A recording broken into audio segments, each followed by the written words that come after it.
Okay, so we're going to be looking at the role of large predators in maintaining riparian plant communities and river morphology.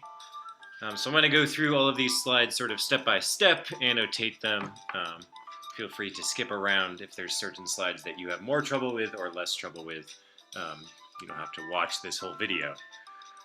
So some background information. Each of these three study sites had large predators that were extirpated or removed during the 1900s, mostly by trapping or hunting and poisoning. The federal government actually used to pay people to kill these animals, including park rangers and things like that. So we're going to refer to these attached figures and graphs as we try to answer this question: how do those large predators affect the plants and the river shape in the American West?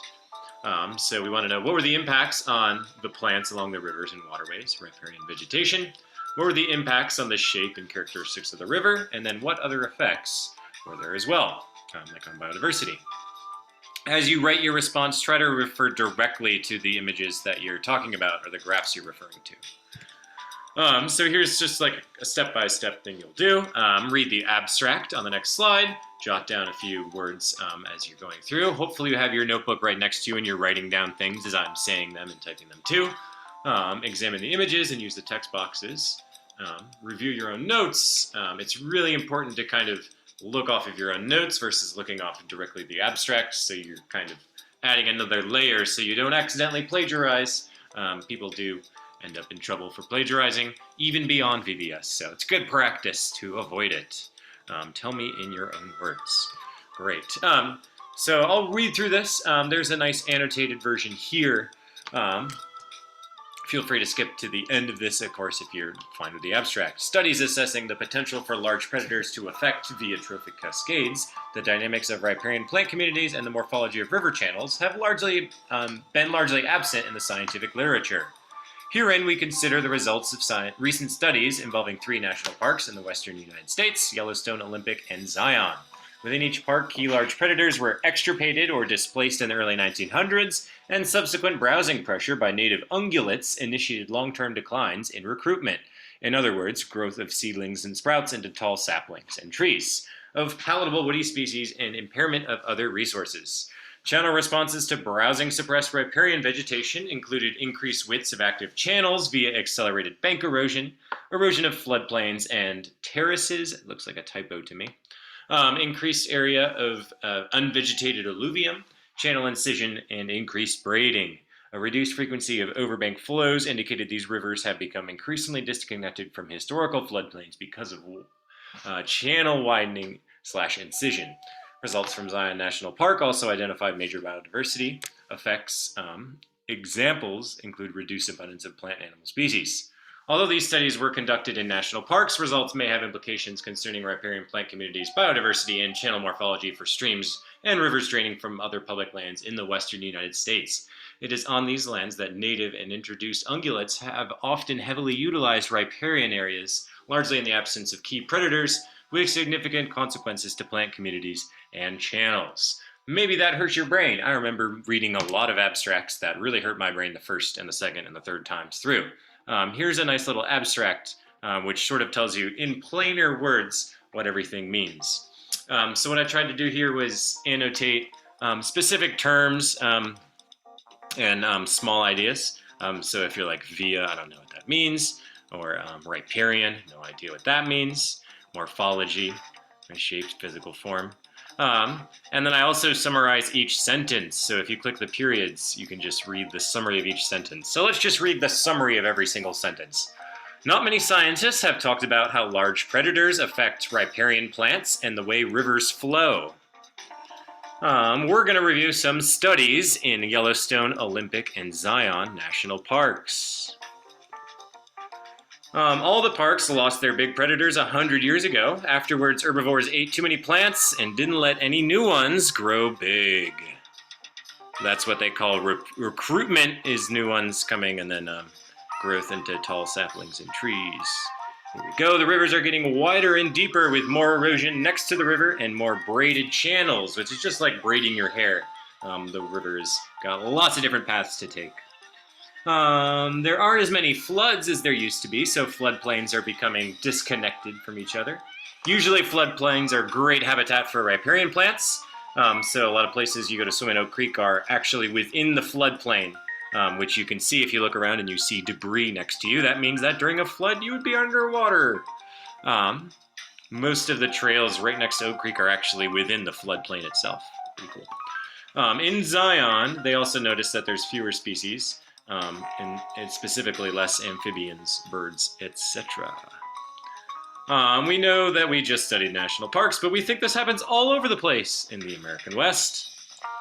In the West, lots of hooved animals, ungulates, are eating all of the riparian plants, because there's no predators to scare them off. This is bad for riparian communities and for the rivers themselves. So our question is, what is the role of large predators in these communities? To what extent do they affect the riparian vegetation, right? So we're seeing that they're eating the riparian plants, and because of that, they're actually affecting the rivers themselves. So what we want to do now is use some data to support our conclusion. So these are actually the real figures that are taken from this real paper. It's a little bit easier just to look at the figures than to read all of the text they have about them. So in this case, we have sort of a model of trophic cascades, where you see our normal sort of food chain, but then also it considers the role that plants have on other factors in the environment. In this case, how plants help to stabilize riverbanks, and then also sort of provide habitat for other species, etc. So sort of what happens here is we have wolves removed from the system. Wolves are extirpated. Maybe let's just write this down. Wolves removed. The next step, ungulates browse woody species unimpeded by predation risk. So we can say elk and deer, which is ungulates, eat the trees without predators. That's what unimpeded by predation risk means, right? They're not afraid of getting eaten, so they're just going to hang out and eat all of it. Decreased recruitment, so fewer babies and new trees of woody browse species. Browse is just referring to sort of eating the leaves of material plants. And then as a result of fewer trees, you have all of the functions and effects that those trees had that would disappear, right? So loss of bank stability, loss of the beaver, which affects rivers, as we saw the beaver is a keystone species, and then food web effects too. We're seeing that over here. Loss of food web support for aquatic, avian, and other fauna. So those trees on the side of the river, those roots are holding the banks, holding the ground in place. And so as we lose the trees, the river starts to carve away more at the banks, and we get some channel incision and widening. You will lose the wetlands because we don't have any beaver. You're going to have a lot less connectivity between these habitats. So there's figure 1. In figure 2, we can see the location of our study areas. So we have Zion, Yellowstone, and Olympic National Parks up here. And then you also can glance at the biomes as well. Actually, this would be like a little, well, yeah. Some people will differentiate the Mediterranean biome out. Other people will not. It's like we try to put everything into neat little boxes when really there's countless different types of populations and communities, right? But these general characteristics sort of hold true, and that most of the land out here is a desert, though if you go up in elevation, you might actually get some nice temperate forests, and then further east, temperate grasslands. This is where a lot of our food is grown in California, and then Mediterranean forests. Actually, the reason there's a lot of wine country in California is because it's got the same climate as wine country in Europe, Mediterranean. Anyway, this is sort of just more for your own reference, probably not much that you would refer to in your results and conclusion. This one, however, has got some good information. So as I'm looking at this, the first thing I notice are these little numbers up here, 1924, 1949. Okay, so we're looking at through time. And if I'm just looking at the picture, not worrying about these words, I'm seeing there's a lot of dark stuff by the river here. and then it seems to kind of go away. And then actually sort of looks like there's a little bit more of it right here. Obviously, these trees are kind of a stark difference, but I don't think they're really concerned about those trees because we're interested in the river, right? Riparian. So those are just my observations. Let's make some notes. Whoops. Lots of trees in 1924, fewer after. Let's say riparian trees, right? Because we want to refer that they're trees by the river. Fewer after, and then seemingly returning in 2003, question mark. So let's read this caption. Photochronosequence. Oh my God, why do you got to use that word, people? Chronosequence, right? Just in order of the Gallatin River and its floodplain, showing the status of riparian willow communities in the summer of 1924, 1949, late spring of 61, and summer of 2003. Riparian vegetation associated with the floodplain shows progressive degradation from 1924 through 1961. So degradation means getting worse, and that's actually what we saw. Fewer after 1924. Let's see, because of high levels of elk browsing following wolf extirpation in the mid-1920s. Also, conifer highlining, in other words, removal of lower branches by elk browsing. Actually, you can kind of see that here, huh? Not evident in the right center of the 1924 photo, is visible in the 1949 and 1961 photos. Yeah, that's right there, right? There's not really a lot of branches on the bottom parts of these trees because the elks were eating them. Probably they were eating these branches even though they preferred the willow because there was less willow available. In 2003, 7 years after wolf recolonization, willow communities along the Gallatin River floodplain are beginning to recover. Okay, fewer after wolves were removed. Interesting. Seeming to return in 2003. Wolves reintroduced in, what did that say, 1991? 7 years after? Oh my God, you made me do math. 96. Cool. Great. That's figure 3. Right, now we got figure 6. Did I not copy all of them for you? Some of these figures got a little sciencey, a little bit too technical. If you really want to see the whole thing, I can give you the link. So I'm just going to look at this first and then sort of read the... So this is cool. Look at all these little braiding, right? You see all the little channels interweaving. Kind of neat. And then if we look at this person, what I'm seeing is like there's a lot of roots exposed right here. And it almost looks like this is like kind of eroding away, falling down. It doesn't seem like a very nice thing. So 1994 orthophoto. Don't know what that means. I'm just going to carry on. Showing the Hoh River and its active channel along a portion of the Hoh River. Study reach in Olympic National Park. Okay, so this is our study area. Cool, good to know. B, a 1.8 meter high above water surface transitional fluvial terrace along the north side of the Hoh River south of the visitor center. The terrace is comprised of coarse gravel / cobble in the lower 1.2 meter and grades into sand in the upper 0.6 meters. Erosion of these vertical banks during periods of high flow continues to increase the width of the channel as well as increase the input of coarse sediment and organic debris, trees, into the river. Okay. So there's a lot of geology type stuff where they talk about gravels and cobbles. But what we're kind of more interested in is how the river is changing, right? So we have erosion on riverbanks during periods of high flow. Those are floods. In floods, right? Continues to increase the width of the channel as well as increase the input of coarse sediment and organic debris into the river. So erosion on the riverbanks in floods leads to wider channels. Whoops, a wider river. Wider river. And then increased sediment and increased debris. And actually read that organic debris, trees into the river. And I know that those trees are helping to stabilize the banks. So maybe as more trees fall in, it actually becomes less stable. And we kind of have a positive feedback loop happening there. Interesting. Okay, on to the next one. Woo, we got some graphs. All right, I'm going to look first and then I'm going to read the bottom. So just like just looking at it, not looking at any words, what I'm seeing is this nice little shape, right? Like goes up and then it goes down. They have this line that keeps going up for some reason, but the bar graphs go down. And then this half is highlighted as gray. This says missing age classes. Interesting. Let's see what else we got. Black cottonwood, big leaf maple. So those are types of trees. I know that. Oh, that was one of our rivers, right? Okay, so maybe these two are also rivers.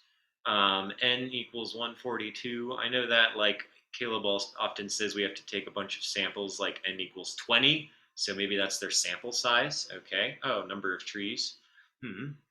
All right. What else are we seeing here? Wolves present and wolves absent. That's interesting. So this is where our change is happening. And it looks like there's some interesting change happening with the trees too at that point. Okay, let's read as well. Age structure of black cottonwood, N equals 547 trees, along the Hoh, Queets, and East Fork Quinault River, and big leaf maple along the Hoh and East Fork Quinault Rivers, Western Olympic National Park, showing decline in tree recruitment following the extirpation of wolves. Let's just write that one down right away. Decline in tree recruitment following extirpation of wolves. Okay, that's like a lot of fancy language. Let's try to put that in simple language. Extirpation of wolves. So less tree recruitment. Kind of a funny thing to think about. If you're a population, you want to have more organisms in your population so you can continue to exist, right? So less new trees established after wolves were removed. And if you look at our timing here, right, that's like 1920s. That seems to check out. Cool. The exponential function, oh God, dashed line, was fitted to measure tree frequencies for the period 1800 to 1910.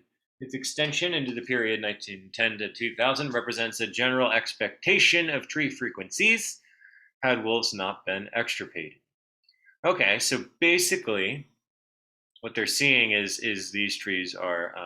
the number of trees is sort of increasing. You have to remember that this landscape was very different in the 1800s. Extensive deforestation across the entire country. Most of the forests you go to are actually second growth, third growth forests. There's really few original forests left in the country. So that's why you're actually seeing all this growth, is those trees are sort of reestablishing themselves. So the idea is, right, if they had continued as normal, then perhaps that more and more trees would continue to establish in new areas.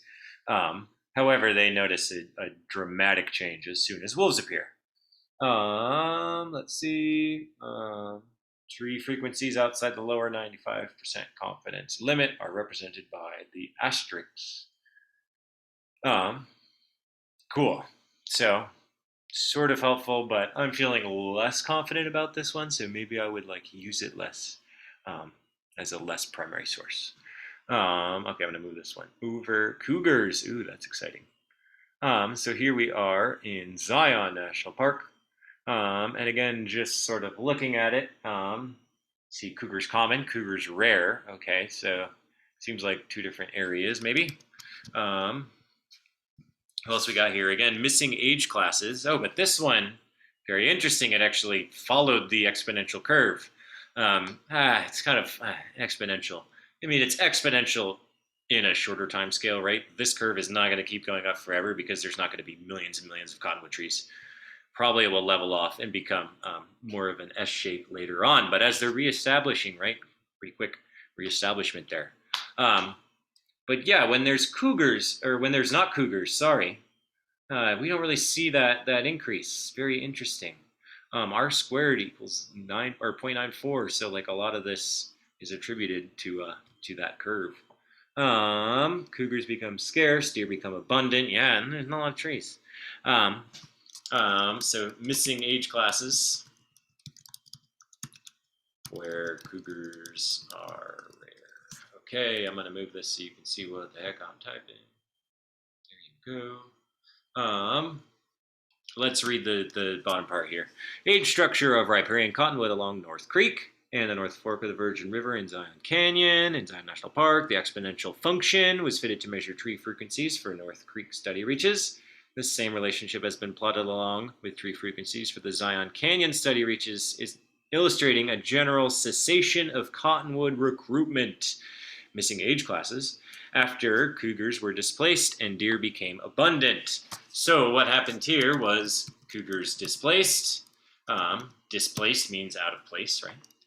And then deer become abundant.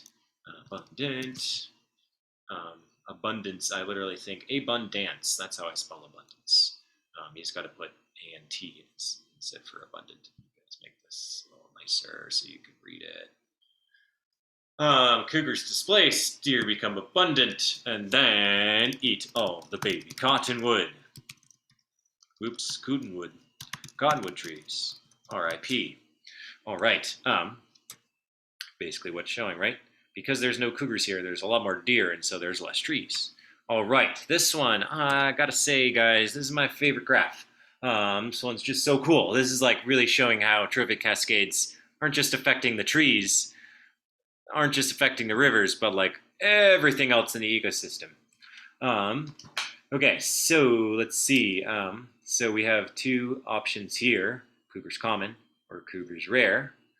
And then you can kind of see the effects. So cougars are common where there's not a lot of humans, and they're rare where there are a lot of humans. Sort of makes sense. Cougars are still around because they're really secretive, and that's why I'm not too scared about them when I go hiking. If they want to get me, they'll get me, and that's a fine way to go. I'm okay with it.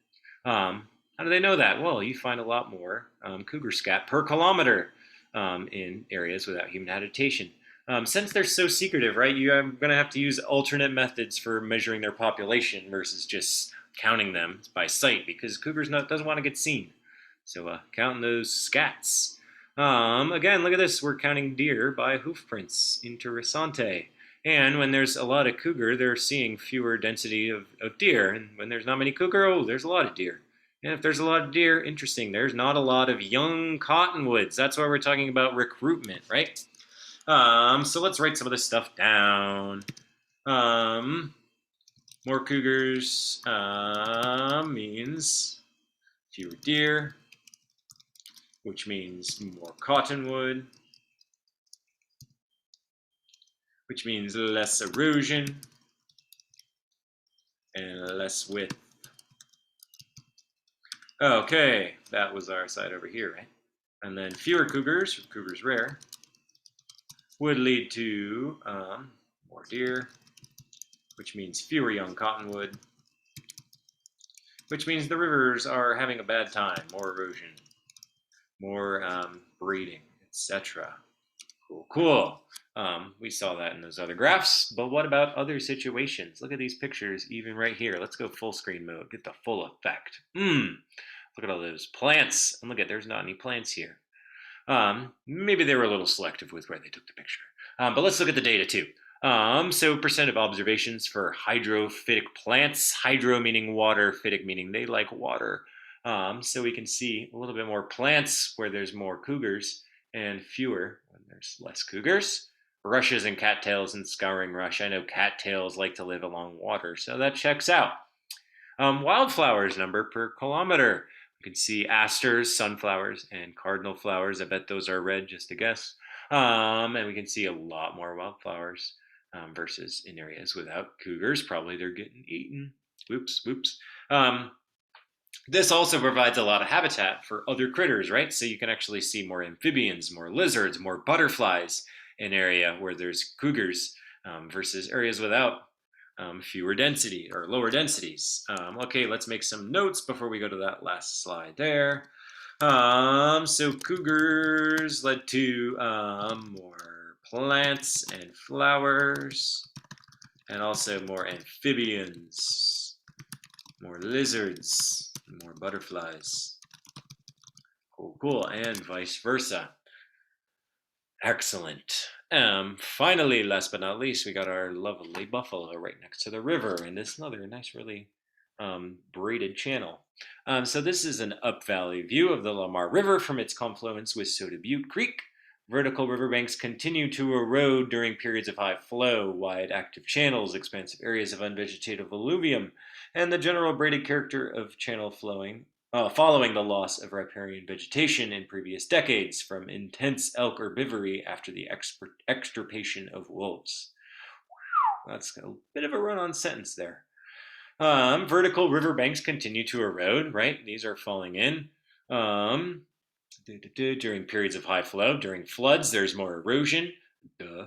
The channels are becoming wider as that happens. Expansive areas of unvegetated alluvium. Whoa, that's so cool. Alluvium is just material transported by water. So all this stuff here is alluvium. And you can see there's not a lot of stuff growing on there because if you try to grow there, you're going to get wiped out in a flood. A few things will take hold, and maybe you end up with like kind of little islands and stuff out here. What else? Generally braided character. Yeah, very braided. Following the loss of riparian vegetation, there's not any trees over here. From elk herbivory. Oh, right. Let's just make some notes. River channel. Channel sides erode. We have increased herbivory on riparian trees. And then we have all this alluvium, which, I mean, alluvium, I don't even think that word's in the IB guide. It's just a fun word, isn't it? And then finally down here, we see trampling and high-level herbivory in recent years by bison along the Lamar River limit recovery of riparian plant communities and prevent stream banks from stabilizing. So you can see them here actively eroding the stream. How dare you, bison? So if there is a wolf here, right, they might not hang around in this one area for so long. They might still be browsing, but they'll probably browse and then they probably move on to another area and browse in that area and then move on to another one. You don't have to actually eat them to cause an impact. You could just kind of spare them along. All right, so what I would probably do now is choose maybe 2 or 3 of my favorite images that I would want to refer to. I really thought this one was cool because it showed all the effects of everything else. So I'd probably refer to figure 8, and then I'd look at my notes here for what that meant. I thought this one was kind of cool too. I might write about figure 7. And pictures are nice. I might also include figure 3. So again, my main question is how large predators affect riparian vegetation and river morphology, right? So I can talk about riparian vegetation here. I could talk about riparian vegetation here. And I can talk about river morphology here, as well as riparian vegetation too. Cool. Yeah, I think I said a robust paragraph. Maybe you would do too. But really, you're just sort of taking these notes and putting them into full sentences to try to answer this question. And you don't need to restate the question. I know what the question is. Just tell me what these show. We can chat Friday morning as well if you want.